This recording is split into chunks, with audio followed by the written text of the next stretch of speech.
The scientific channel में आपका स्वागत है। मैंने अपने पहले वीडियो में दूरी, चाल, वेग, विस्थापन, त्वरण, त्वरण के प्रकार और न्यूटन के गति संबंधी 3 समीकरणों को समझाया है। अब अपने इस वीडियो में हम न्यूटन के गति संबंधी नियम पर चर्चा करेंगे।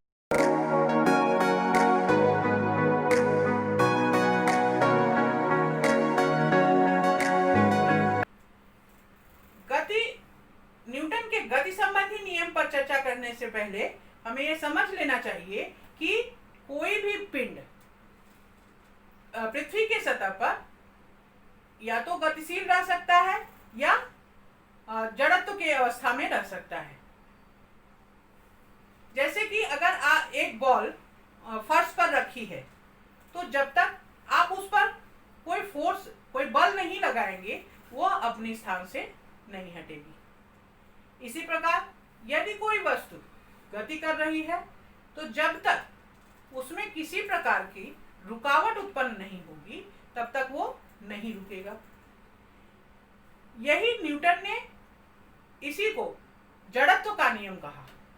उनके इस नियम के अनुसार यदि कोई वस्तु विरामावस्था यानी स्थिर अवस्था में है तो वह तब तक विरामावस्था में रहती है जब तक कि उस पर कोई बाह्य बल न लगाया जाए, और अगर गतिशील अवस्था में है तो तब तक गतिशील रहती है जब तक कि उस पर कोई बाहरी बल लगाकर उसे स्थिर न किया जाए। चित्र में गाड़ी चलाते हुए व्यक्ति की 2 स्थिति दिखाई गई है। पहले में एक व्यक्ति सीट बेल्ट के साथ गाड़ी पर बैठा हुआ है। दूसरी चित्र में जब गाड़ी चलाते हुए ब्रेक लगाने पर गाड़ी में बैठा हुआ व्यक्ति आगे की ओर झुक जाता है। यह जड़त्व के नियम के अनुसार ही होता है।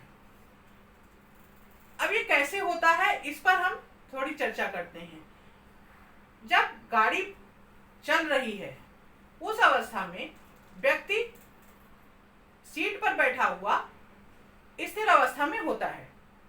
जैसे ही गाड़ी स्टार्ट होती है उसका निचला हिस्सा गाड़ी के साथ संपर्क में होने के कारण गाड़ी के गतिशील होते ही वह गतिशील हो जाता है, लेकिन ऊपरी हिस्सा वो जड़त्व की स्थिति में ही रहता है और उस स्थिति में पीछे हो जाता है। इसी प्रकार अगर गाड़ी चल रही है, कोई व्यक्ति गाड़ी चला रहा है और अचानक से वो ब्रेक लग जाती है तो गाड़ी रुकने के साथ ही मनुष्य का निचला हिस्सा गाड़ी के संपर्क में होने के साथ साथ वो स्थिर हो जाता है, लेकिन ऊपरी हिस्सा जड़त्व के नियम के अनुसार गतिशील ही बना रहता है और वो आगे की ओर झुक जाता है। अर्थात कोई पिंड विरामावस्था अथवा सरल रेखा में एक समान गति की अवस्था में होता है तब ऐसा नहीं है कि उस पर किसी प्रकार का बल नहीं लगता, बल्कि अवस्था में उस पर बहुत से बाह्य बल एक दूसरे के विपरीत परंतु बराबर परिमाण में काम करते हैं, जिससे परिणामी बल शून्य हो जाता है और उसको परिवर्तित करने के लिए किसी असंतुलित बल की आवश्यकता होती है। न्यूटन का गति संबंधी दूसरा नियम। बचपन में आपने गेंद से गिट्टी फोड़ने वाला और फिर से उसे जोड़ने वाला गेम खेला होगा। उसमें गिट्टियों को गिराने के लिए जितनी दूरी पर होता है उसी के हिसाब से बल लगाकर गेंद को फेंकना होता है। अगर गिट्टी और आपकी दूरी ज्यादा है और आप बल कम लगाते हैं तो वो गिट्टी नहीं गिरती है, लेकिन अगर आप उसकी दूरी का अनुमान लगाकर उसके हिसाब से बल लगाते हैं तो गिट्टी गिर जाती है। अर्थात एक पिंड द्वारा दूसरे पिंड पर किए गए टक्कर का परिमाण उस पिंड के द्रव्यमान और उसके वेग दोनों पर ही निर्भर करता है। न्यूटन ने इसे ही संवेग द्वारा संबोधित किया और अपना दूसरा नियम दिया। किसी वस्तु के संवेग परिवर्तन की दर उस पर लगाए गए बल के समानुपाती होती है। तथा संवेग परिवर्तन की दिशा वही होती है जो बल की दिशा होती है।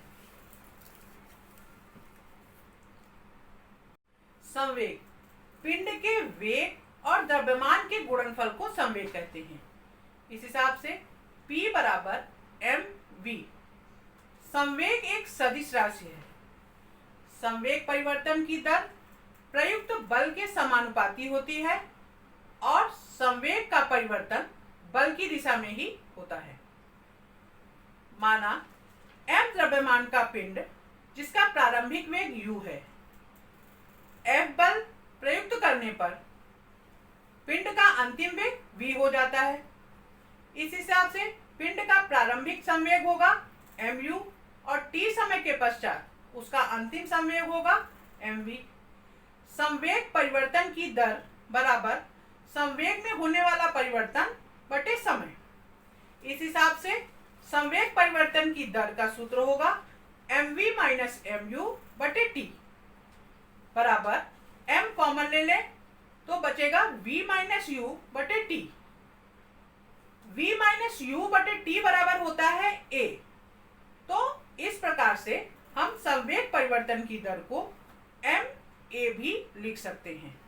न्यूटन के गति संबंधी दूसरे नियम के अनुसार संवेग परिवर्तन की दर प्रयुक्त बल के समानुपाती होती है, अर्थात m a डायरेक्टली प्रोपोर्शन होता है f के। इस प्रकार से f बराबर k m a, k एक स्थिरांक है जिसका मान 1 होता है, अतः सूत्र f बराबर m a प्राप्त होता है। संवेग में परिमाण और दिशा दोनों ही होते हैं। संवेग और वेग की दिशा समान होती है। एसआई प्रणाली के अनुसार संवेग की इकाई kg मीटर प्रति सेकेंड और सीजीएस प्रणाली में ग्राम सेंटीमीटर प्रति सेकेंड होती है। अब हम न्यूटन के गति संबंधी तीसरे नियम की चर्चा करेंगे। प्रत्येक क्रिया बल के बराबर तथा उसके विपरीत दिशा में प्रतिक्रिया होती है। इस क्रिया प्रतिक्रिया बल को स्पष्ट करने के लिए कुछ बातें हम आपके सामने प्रस्तुत कर रहे हैं। पहला, ये बल जोड़ी द्वारा ही प्रयुक्त होता है, अर्थात बल स्वतंत्र रूप में कभी भी अस्तित्व में नहीं रहता। जैसे क्रिया बल अगर है तो प्रतिक्रिया बल भी उसके साथ ही कार्यरत रहता है। जैसे ये बल एक दूसरे का प्रभाव नष्ट नहीं करते। क्रिया प्रतिक्रिया बल का सबसे अच्छा उदाहरण रॉकेट का प्रक्षेपण है। अब हम संवेग की अविनाशिता का नियम देखेंगे। न्यूटन के गति संबंधी तीसरे नियम के अनुसार पिंड A भी पिंड B पर समान व विपरीत दिशा में बल लगाता है, उस समय उसके संवेग में परिवर्तन हो जाता है। इस हिसाब से F2 बराबर माइनस F1। F2 को हम M2 A2 भी लिख सकते हैं। उसी प्रकार F1 को M1 A1 भी लिख सकते हैं, क्योंकि F बराबर MA होता है। इस हिसाब से अगर हम M को कॉमन लें तो M2 ब्रैकेट में V2 माइनस U2 बटे T आएगा, और M1 को कॉमन लेने पर V1 माइनस U1 बटे T आएगा, क्योंकि त्वरण A बराबर V माइनस U बटे T होता है।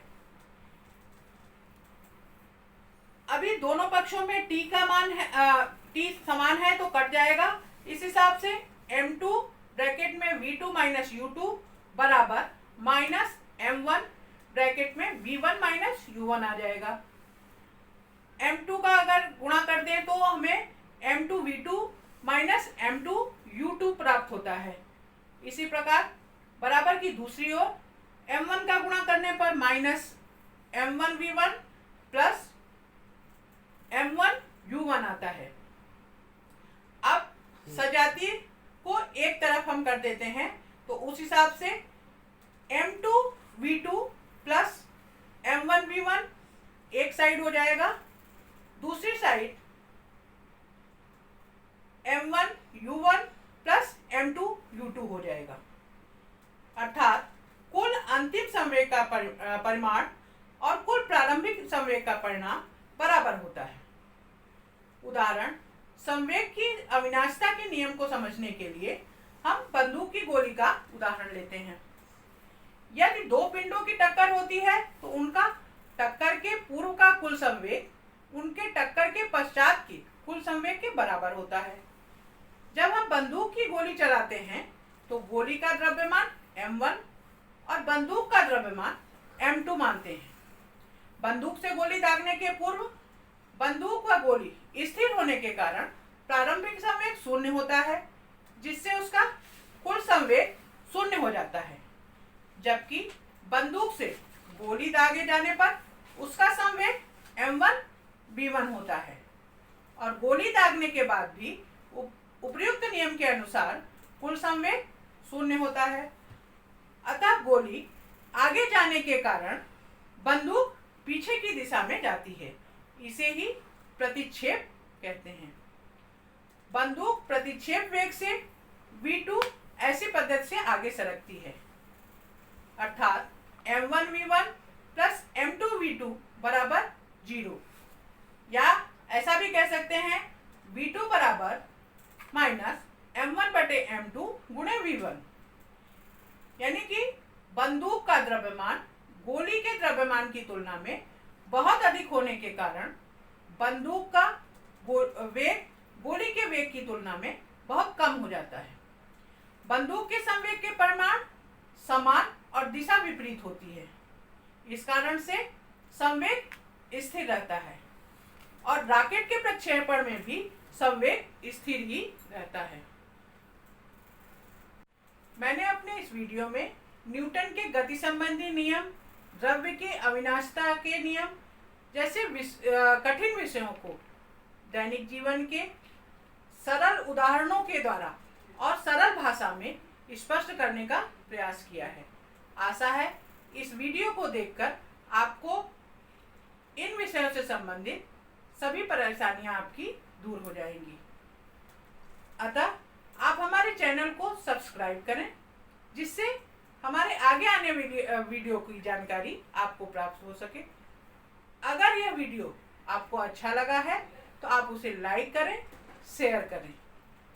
मैंने अपने पहले वीडियो में न्यूटन के गति संबंधी समीकरण को भी सरल भाषा में समझाने का प्रयास किया है। अगर आपने अभी तक वो वीडियो नहीं देखा है तो कृपया प्लेलिस्ट पर क्लिक करें।